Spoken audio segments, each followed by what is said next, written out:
I've got some splaining to do. This is Zenzi. Gonna start with a tongue twister. Bringing hashtag breaking brilliant into being. Bringing hashtag breaking brilliant into being. Hashtag. I want to hashtag the whole thing. So again, though, this is the tongue twister. Bringing hashtag breaking brilliant into being. Bringing hashtag breaking brilliant into being. Bringing hashtag breaking brilliant into being. Are you coming along with me? I feel like I need to do it that many times, write it out on the Blackboard. Nobody's parsing my languaging. So that's why today we're going to talk about how to listen to Zenzi via the lovely work of How to Listen to Jazz by Ted Gioia. You can't throw 4 vowels at me, Ted. I have some auditory processing glitches, and you teaching me jazz has helped me even see more about how to tell the world about my auditory processing glitches. Speech-wise, I gotta hear your name to have any chance of pronouncing it. I say Gioia. Gioia. Anyway, back to the fast-paced world of my brain. I'm on page 47. We're going to talk about spontaneity. Quoting from Ted, the final ingredient in How to Listen to Zenzi, jazz, might be the most important of them all, but it's devilishly difficult. Never said devilishly out loud before in my life. So I'm talking about Ted. Some ear structure, fascia, physiology. I have a physiological problem saying many words and figuring out how to sing. Okay. The final ingredient in the How to Listen to Zenzi mix, because this is art. This is performance art philosophy where I'm trying to get you to the light bulbs with some laughter and some love alongside. It comes right out of me. This. Hashtag stand up philosophy. Good at it. Nobody listen to me. I can't get anybody to listen to me. All right. More an attitude than a technique. The element of spontaneity in the music of my subconscious, my stream of subconscious, rebels against codification and museum-like canonization. My God, Ted, you're stretching my verbalistic repertoire. See, I can hear it repertoire perfectly fine. I'm that Steel Town girl on a Tuesday afternoon having trouble saying things. Indeed, the instant you try to hold on to it, to recreate the tones and phrases that spontaneity is inspired in a jazz performance, this is the very second when it disappears, right? What's she doing here? This is art. Performance art philosophy of altered states of consciousness. I'm in a trance. I'm in a communicatory trance. I can do it endo. I can endogenously generate trances. This one has been supplied by a little bit of phytocannabinoids. This frame of mind, the openness to the creative possibilities of the present moment, is perhaps the defining aspect of the jazz idiom, and how Zenzi uses jazz in every single thing coming out of her mouth, even when she's really sort of melancholy and depressed seeming, because she's responding to your energy. She's trying to come down to the RPM that you're at, but the fidelity on me doesn't work at anyone else's RPM. Like, quite literally, play me at 99 RPM a minute. Gamma brainwave of 99 RPM a minute. Frequency, hertz. My brain is very good at attaining very high gamma brainwave states that are present in artistic flow and creativity. And I do Socratic improv. So I'll improv. I'm trying to free your mind. from the mental enslavement of plantation capitalism. This money matters most, masculinity, is going to self-extinct our species in approximately 30 years. You need to learn how to listen to Zenzi and talk some more about jazz. I got to go. Got more things to say. Let's finish with spontaneity. All human learning and experience can be divided into two groups. And you can tell a lot about people based on which of these opposed realms they prefer to inhabit. On the one hand, we have experiences that always repeat themselves with unvarying sameness. This is the realm of science, mathematics, and deductive reasoning. When the experiment is repeated, it produces the same results. On the other hand, we have those experiences that will never be repeated. This conversation has never even approximately occurred before. And it never will again. Be here present. You will learn some stuff. All right. This is the realm of the poetic and miraculous. The one-time event that won't come around again. Socratic improv. It's going to be worth a fortune. For the global love movement of life-centric thinking. So we can actually create a global hive mind of life-centric thinking. First, do no harm to any molecule of life. When you're making a decision, the planet is about to not be able to host life. Get it in gear, people. This is about your mental fitness. Get it in gear. Keep up. I'm training you and training you. My subconscious is talking to your subconscious. First time, I'm not used to all this. 2, 3 times. 3 times you're going to get my rhythm. You'll start to keep up with me. You'll start to break out of the prison of this zombiness that's taken over your thinking about what's in your own best interest. The realm of the poetic and miraculous, the one-time event that won't come around again, that's the universe that contains your first kiss, the moment of your child's birth, and all the other singular incidents that, even in the age of digital backup and copy and paste, refuse replication. This right now, if you're feeling me, we're drawing a line in the sand. You're opening your brain up to altered states of consciousness. Jazz belongs to this miraculous realm. When jazz experiment is repeated, it never produces the same result. My whole YouTube channel, we're going into this. Let me talk to you about some more things. People say they like these book things. So here we go. The hacking of the American mind. This is Robert Lustig. Thinks he knows some things about overweight people. I'm here to tell you. You want to pay me to do a critical analysis of this book on my first reading. We want the same things. Corporate business, plantation capitalism got to go. But I think we want exactly the same things, and I think we see the world in different ways, and my way's better. I tell you this because I am the philosopher of quantum physiology. I mean, I'm creating it. I'm just thinking about it. I'm thinking about it and creating it. Quantum physiology.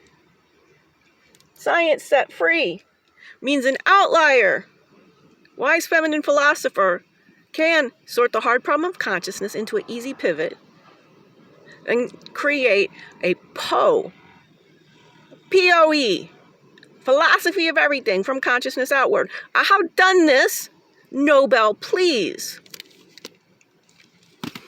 Morphic resonance. Well, that was a deep and complex 2 words with a lot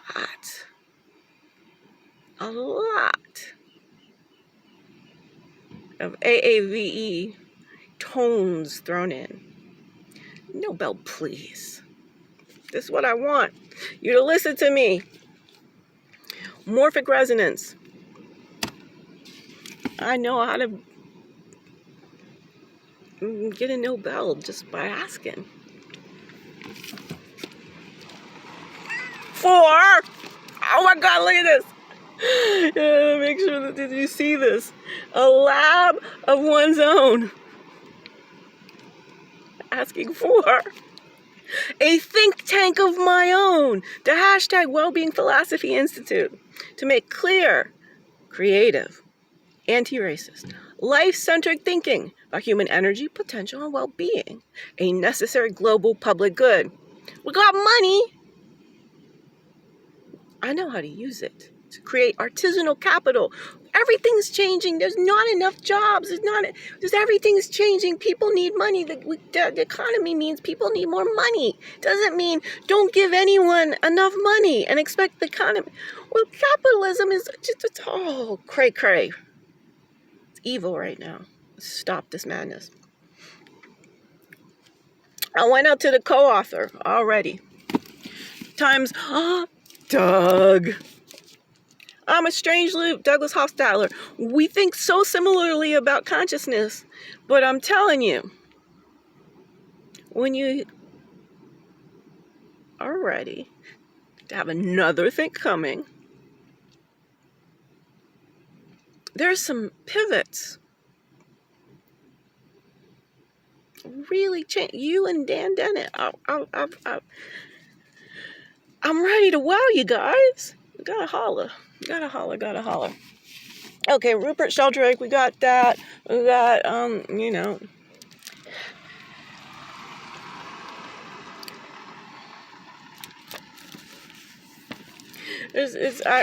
can't remember what page it's on. I'm pretty sure I didn't mark it. You gotta really go back here. Is he was saying, no, that's not the page. Shoot, I would really like to say his answer is, you would think that that's it, but you don't know. I know better, and I'm not opposed to that construction. It's just that I have the same thing to say to him. That's why I'm not opposed to it. Everything is frequency. So a lot of the assumptions you're making at the biochemistry level are just not as universal as you want them to be. And I think it matters. I think we're in a place where we gotta pull away from biochemistry, because it's not one size fits all. It's very complex. Well, we can do a lot to fix all of this biochemical problem, and I think this is kind of what you're saying. I think I'm losing everybody else.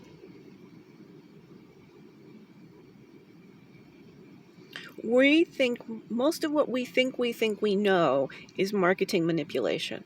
That's where I think I'm coming at this different. I think also addiction is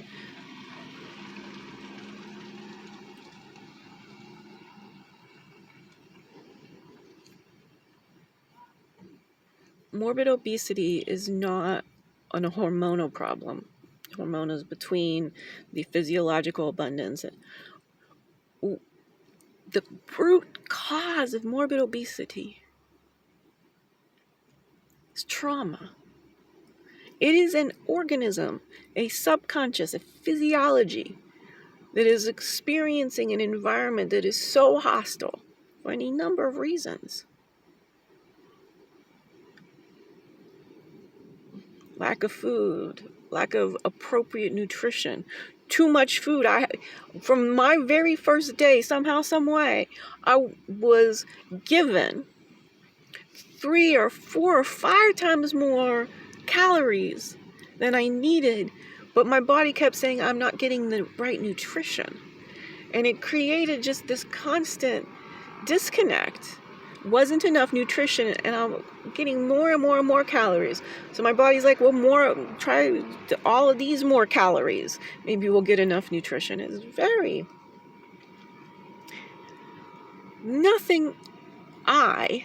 the strange loop consciousness, I would bring Doug back, but you can't tell me, and you can't feed me other things. It's just, it messes with my own inner biologies.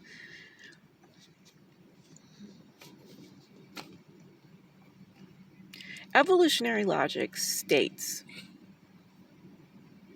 through Helfrich's life-centered complexity axiom, that we got to do a lot more, and a lot more things coming about human functionality. We're really on a precipice of really getting this. Getting biology, we're all exactly similar. And I don't want to say neurology. That isn't the right term for it. We'll just say mind. That's not the right term for it either. There's the collection of you as a personality.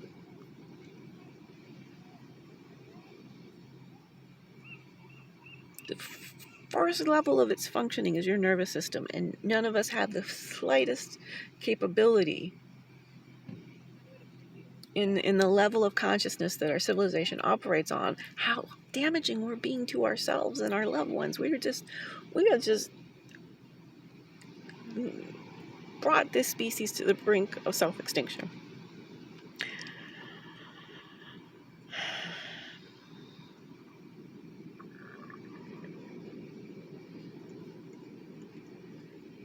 A smoker just walked past.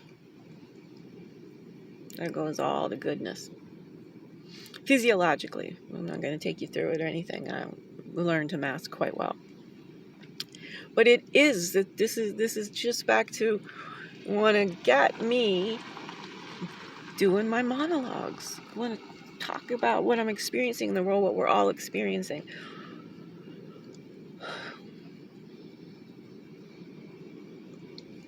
I'm highly sensitive.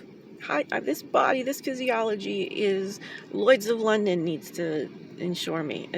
I just think if I keep wondering where are the people who are just going to listen to me and go like, yeah, let's help her out a bit. She's on to stuff. There's a methodology to her madness. Is world evolvingly smart. #BreakingBrilliant. Harmony.